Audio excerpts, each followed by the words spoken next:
जय श्री राम। शंखनाद में आपका स्वागत है। आज संसद के मॉनसून सत्र का आखिरी दिन है और ये आखिरी दिन कांग्रेस के लिए भारी पड़ने वाला है। बीजेपी ने तैयारियां कर ली हैं, बैठकें हुई है, रात भर अलग अलग बैठकें चली है देर रात तक, जिनमें अमित शाह, किरण रिजिजू की मुलाकात, बीजेपी नड्डा से मुलाकात, बीजेपी सांसदों से मुलाकात, एनडीए के नेताओं से मुलाकात हुई है और कांग्रेस को घेरने की रणनीति बनी है। बीजेपी जिस स्ट्रैटेजी पे चल रही है वो स्ट्रैटेजी है विपक्ष को साथ लो, कांग्रेस को अकेला करो। बीजेपी ने और एनडीए की जो बैठक हुई है उसमें तय किया गया है, ये इतने दिनों से जो चर्चाएं चल रही है कि इसमें कि पूरा विपक्ष हमारे खिलाफ नहीं है।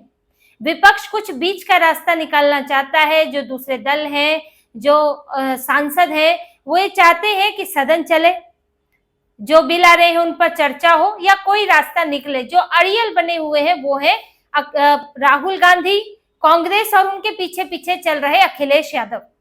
सबसे बड़ी समस्या राहुल गांधी की है, तो राहुल गांधी कांग्रेस को अलग थलग किया जाए, बाकी विपक्ष को अपने साथ लिया जाए। इसकी शुरुआत तो एफसीआरए बिल से ही कर दी बीजेपी ने। एक दिन पहले बुधवार को जो एफसीआरए बिल लाया गया और उसको जेपीसी में भेजने का प्रस्ताव दिया गया। एफसीआरए को जेपीसी में ज्वाइंट पार्लियामेंट्री कमेटी में भेज दिया गया है और ज्वाइंट पार्लियामेंट्री कमेटी को शीत सत्र के पहले हफ्ते के अंतिम दिन तक अपनी सिफारिशें, अपनी रिपोर्ट देनी ही देनी है। यानी कि शीत सत्र जब शुरू होगा तो उसके पहले हफ्ते में रिपोर्ट देनी होगी और जो वो रिपोर्ट देगा उसके बाद इस बिल पर अड़ंगा लगाने के लिए कोई नहीं होने वाला है। फिर किसी को भी कितनी भी आपत्ति हो, बिल तो पास होगा ही और फिर उसमें 2/3 बहुमत भी नहीं चाहिए।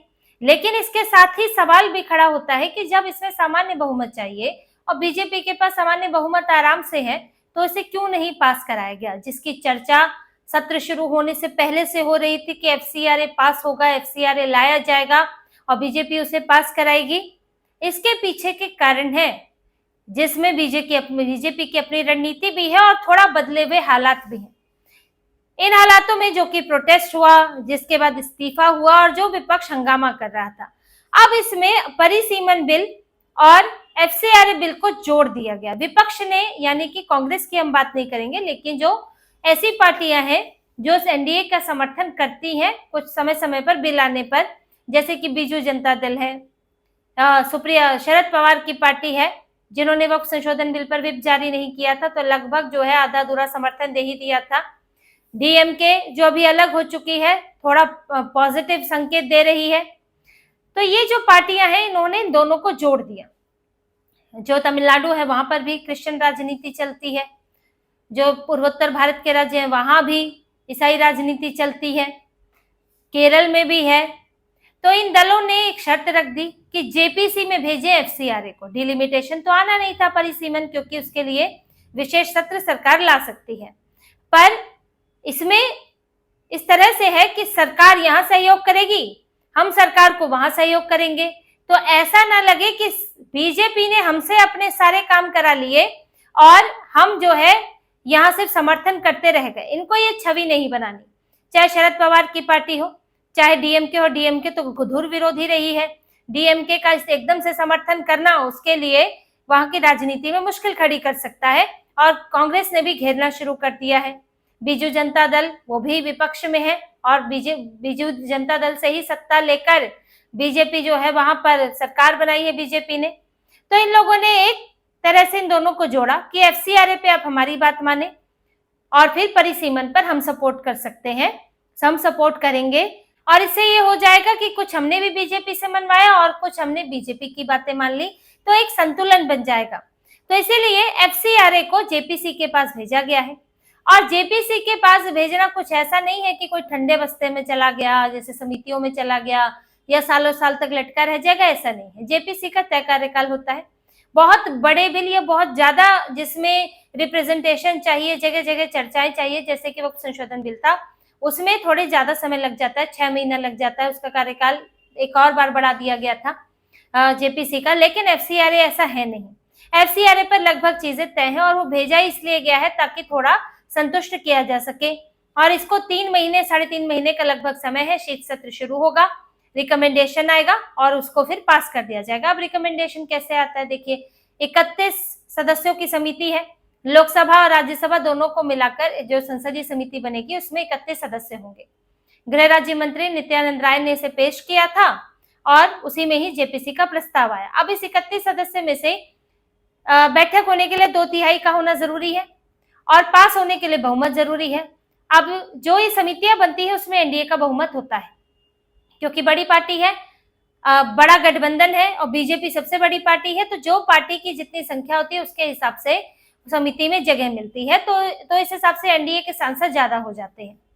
अब जब बहुमत इधर रहेगा एनडीए के पास, तो जेपीसी में एफसीआर जाएगा, उसमें क्या मानना है नहीं मानना है वो बहुमत पर निर्भर करेगा।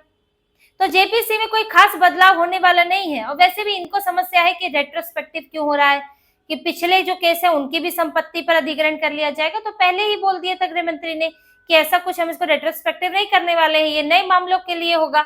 और फिर इनका मकसद है, जो असल मकसद है, जो कि ईसाई संगठन, इस चर्च, पादरी आकर मिल रहे हैं, डीएमके के सांसद के साथ, राज्यसभा सांसद हैं विल्सन, उनके साथ आए थे। इन लोग का मकसद तो है कि वापस ही हो जाए तो अच्छा है। तो ये ऐसे कोई बदलाव उसमें होना नहीं है जो इनके मकसद पूरे हो सके। और जिसपे इनको, जो इन्होंने खुलकर जो रेट्रोस्पेक्टिव होने की बात कर रहे थे, वो उसकी चिंता दूर कर दी है, पहले ही दूर कर दी है। तो जैसा गया है वैसा ही निकलना है जेपीसी से इसने। और परिसीमन बिल के कारण सरकार को थोड़ा अपनी रणनीति में बदलाव करना पड़ा और इसको जो है जेपीसी में डालना पड़ा।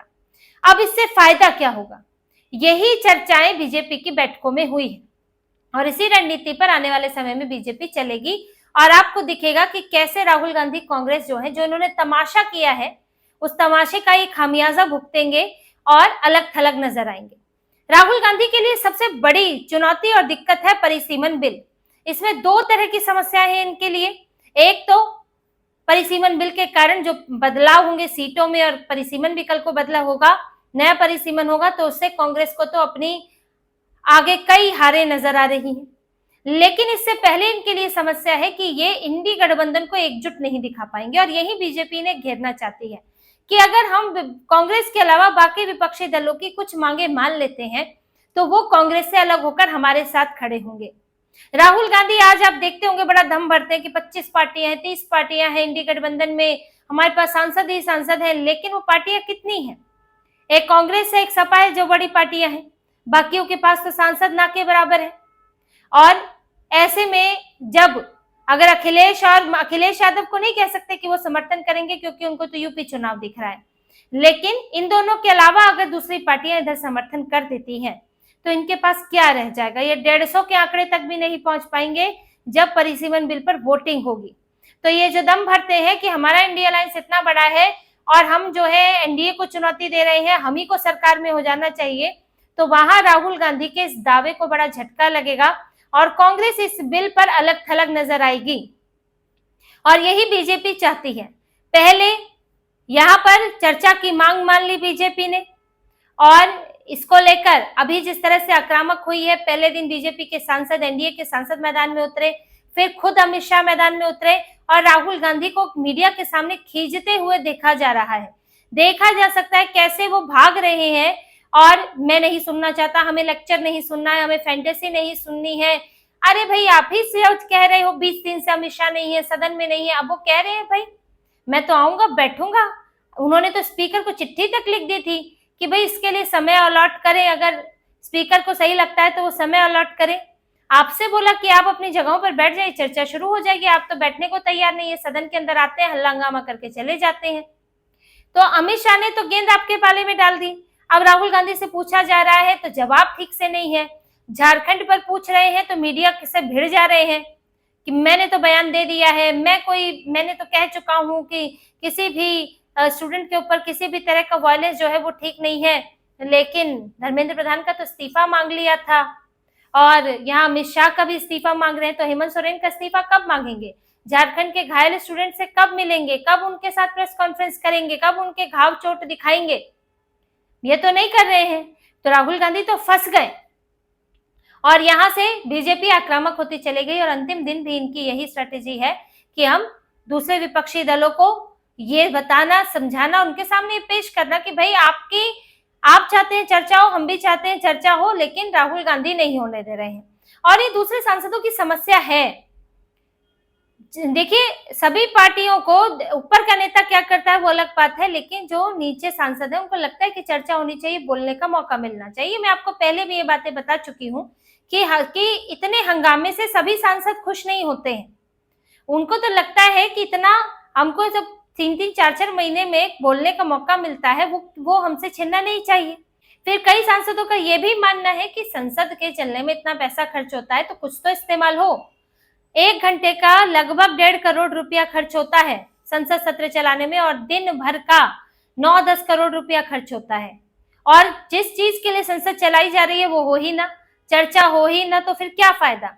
स्टाफ जो उस दिन स्टाफ ड्यूटी पर होता है उसको पैसा, जो सुरक्षा के लिए स्टाफ लगता है उसका पैसा, और उसके साथ जो ट्रांसलेशंस होती है, इनकी ट्रांसलेशन के लिए भी स्टाफ बुलाया जाता है, उनका लगता है, इंफ्रास्ट्रक्चर का लगता है, तो सबका काफी पैसा खर्च होता है। लगभग 9-10 करोड़ रुपए हर दिन के हिसाब से होते हैं, और यहाँ पर ये लोग पैसा पानी की तरह बहा देते हैं। कांग्रेस को कोई फर्क नहीं पड़ता है, चर्चा ही नहीं करनी है।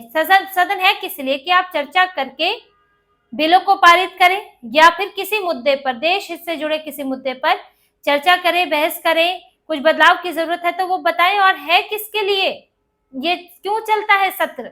लेकिन वही नहीं करना है, सत्र जाना है, हंगामा करके मकर द्वार पर बैठ जाना है और मीडिया में बाइट देते रहना, घूमना है। तो राहुल गांधी ने यही तरीका बना लिया था। अब इसी तरीके पर बीजेपी ने घेर लिया है, दूसरे विपक्षी सांसदों को अपने साथ लेने की कोशिश की है।